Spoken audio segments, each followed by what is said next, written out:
Hello, everyone. Today I'm joined by Mitch Gilbert, a Los Angeles-based inclusive product designer and the CEO of Oya femtech apparel. How you doing today, Mitch? Hey, hi, how's it going? Going good, going good. Thanks for joining. So if you don't mind, could you start off by telling us what is your company? What is Oya femtech apparel? Oya is sort of like the Under Armour for vaginas. So Wow. we make a patent pending apparel for women that sweat. So our whole design thesis is around how do we help women deal with moisture by creating apparel that involves moisture management, ventilation, as well as antimicrobial properties. We were born out of athletes, specifically women who play a lot of sports or live in spandex are more likely to develop feminine health issues because spandex traps moisture and it doesn't breathe, so it leads to the development of bad bacteria. But since launch, we've learned that a lot of women are into our apparel because a lot of women suffer from feminine health issues, and we want to be an agent of change, and we want to develop innovative stuff that puts vaginas at the forefront. Clear. Thank you for that. And one thing that's interesting about your story is clearly we know how Black founders have a hard time or challenging time raising capital. You have been successful when it comes to raising capital, more successful than most out there right now. And I'd like you to speak a little bit on what the journey was to, or your journey has been raising capital for your company. Yeah, so having been on the other side, I think there's a lot of gatekeeping in the venture capital community because people who have the money to make investments like to invest in things that spiritually make sense to them. So there's no friction. And what happens is sometimes in Black communities, there's not always, or even women, like in these underserved or underrepresented groups, there's not always a lot of overlap with investors who are traditionally richer, older white men uh, to have that like frictionless belief, I guess you could say. And so a lot of my journey with raising venture capital was how can I talk to these investors in a language that they understand? So there's no way, there's nowhere where my message could get lost in translation. And so Oya was born out of a very risk averse place. So I went to business school where I learned to speak, I guess you could say, a language, right? So I'm learning things about financial models and cash flow analysis and projections and putting together a pitch deck. From there, Oya was refined at business plan competitions where we started getting to meet the types of key leaders who would help us birth this baby or this startup, I guess you could say. And then from there, we graduated from accelerator programs where we were able to receive a lot of guidance and not from underrepresented groups, because then it's almost like the blind leading the blind. It's like when you're talking to your girlfriends about how to talk to your man, it's like your man isn't your girlfriend. You know what I mean? Like you should probably be talking to either your man or someone like who fits that demographic because they're going to tell you how to talk to them in a way that makes sense. And so we had the opportunity to go through Techstars where I started engaging with who these venture capitalists are. So like these richer white men, specifically in the sports vertical, which is Oya. Mm. And I learned how to talk about Oya in a way where it reduced that friction. Mm. So, in what ways did you change how you were describing the company? Um, well, we just got a lot about tighter about everything, partly with going through business plan competitions and going through these accelerators is you're always being attacked and not in a bad way. It's like you're always just on spotlight. So if there's any Mhm. errors, like one thing I loved about Techstars is like every week they made us get up and talk about like our faults or our failures. And we got so comfortable. Um, Everyone was so humble, even though everyone's businesses were different in different places. Like that level of like start with me where your weaknesses are and then Yeah. we'll improve from there really helped me like these see holes and be able to describe them in a way where I could bring these investors along my journey. Got it. Got it. And in regards to investors and investments. Can you share your journey with equity crowdfunding and how you're able to raise over $100,000, I believe? Yeah, that was an interesting exercise in finding my voice. Mm, Something that I struggle with. I am a people pleaser, and I don't know if you follow Enneagrams. I'm a type 3. So like it's like this overachieving, anxiety-prone human who always wants to make everyone around her happy. Like, what is the right answer, risk adverse, and all of these things. mm, Leading a femtech company that is pro vaginas in an environment where people like me don't raise capital, we don't even get invited to the room. Those sorts of things made it difficult for me to have a voice. And so I found myself hiding and not being heard or taken seriously and so because I felt frustrated going to business school. I could literally see my classmates who didn't have products, had not launched, but they were white passing men, and I could see the type of capital that they were able to raise and who was taking them seriously in the room versus me, who had launched, who had traction, had these ideas, let's research, and no one was taking me seriously.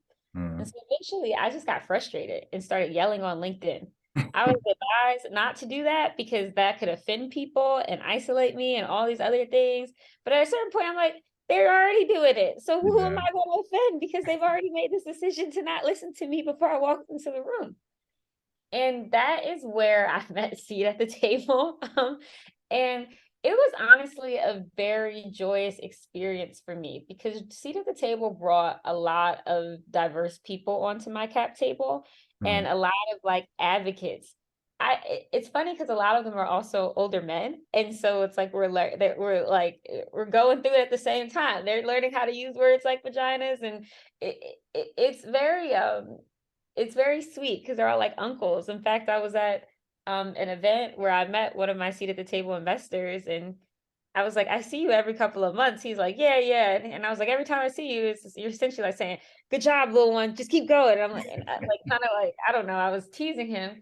And he was like, it's fine. I don't have a vagina, but this makes sense. And I got my family to invest too. I was like, you got your family to invest in oil? He's like, yeah, I got my aunt, I got my cousin. We're all in. We're all in. And I was like, that's beautiful. And that came through Seed. So I appreciate that energy. yeah. So when they talk about, your family when you're with them, it's not just talking it, they're walking it as well, right? Yeah, and I think what happened with Seed and why it caught fire is that you don't see a lot of business school that so Black women are the fastest growing group of entrepreneurs in America. So this is nothing to take away from their talent, their intelligence, their drive, etc. You also see an over indexing us and of us in CPG businesses, so product based businesses that require a lot of SKUs and a lot of like upfront capital, and it can be difficult to turn into a profitable business. So you don't see a lot of us going through the business school track and like creating like a venture back or a startup that could be venture back, because not all startups, including a lot of them that are successful, are venture backed focus. Yeah. Like it's just because you have a great startup or a great company doesn't mean that it needs venture capital. So when you're in the Black community specifically looking for venture backed businesses, there is not always a lot. So that pipeline is thin. And so I think with Seed, they were looking for that opportunity. And something that was really beautiful is they're all essentially noops. Like it's a fraternity. Like so the noops came together as a collective from across the country, which is very strong, like Black Brotherhood, loved that, and really rallied to support Oya because this fit in with their investment thesis. Mm, no, that's amazing. So talking about the crowdfunding process, what would you say some of the challenges that you had? And I don't know if you tried crowdfunding before or this was the first time, but we'll explain the process and what were some of the challenges that you had that you might have had to overcome.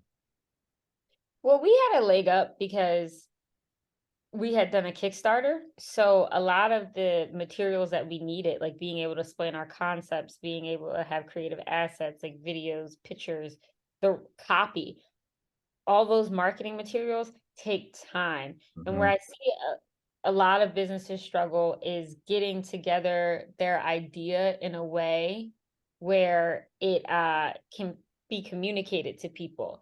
And so I think a lot of initial crowdfunding equity campaigns struggle in that regards.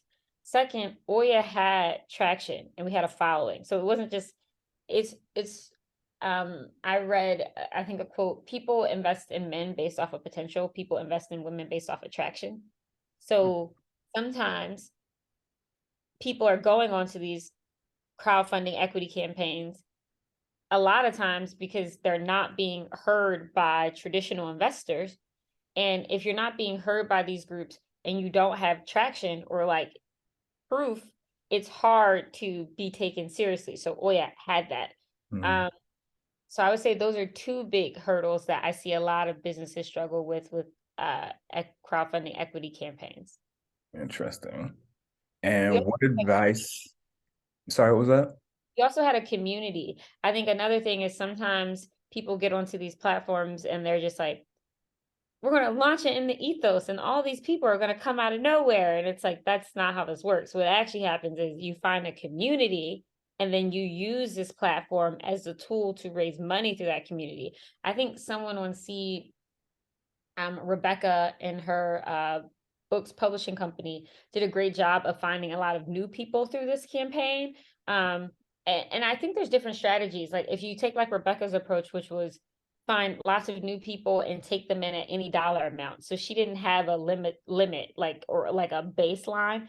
So Yeah. she was like $100, $50, $1,000, 20,000 or whatever from anyone. Mm-hmm. Whereas Oya had significantly less investors than her, but our amount was higher. So I think we started somewhere around like $1,000 or something like that, which is literally 1,000% higher than just a dollar. So I think with her approach, you can find new people, but with Oya's approach, we were very intentional about finding a community and then using the equity platform to activate that community.